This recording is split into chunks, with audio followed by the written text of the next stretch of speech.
Good morning, citizens of Keystone. Here's what we're going to do today. How many of you remember our assembly that we did a couple of weeks ago where we talked about presidential candidates for Keystone? Who can tell me what SWOOP stood for? Yes, healthy food, healthy food. What about Gritty? Keeping students safe. What about Franklin? To make more parks and spaces where students could play and have activities, right? Who am I missing? Philly Fanatic. Tell me all about it. Literacy, reading, books for school. Great job. You guys know what your platforms are, right?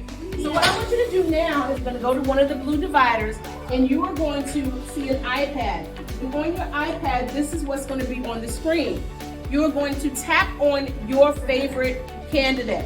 You'll click to vote, you'll get a sticker, and then you get back on your line. And I'm going to say thank you in advance for your civic duty and responsibility. Use your vote, use your voice, okay? The presidential election is one winner, but like thousands of people participate. It's basically you have to choose who you think is the best and who is going to write and fit the country. That's a really good answer because we're talking about the country when we have a presidential election right now. But what about at the school level?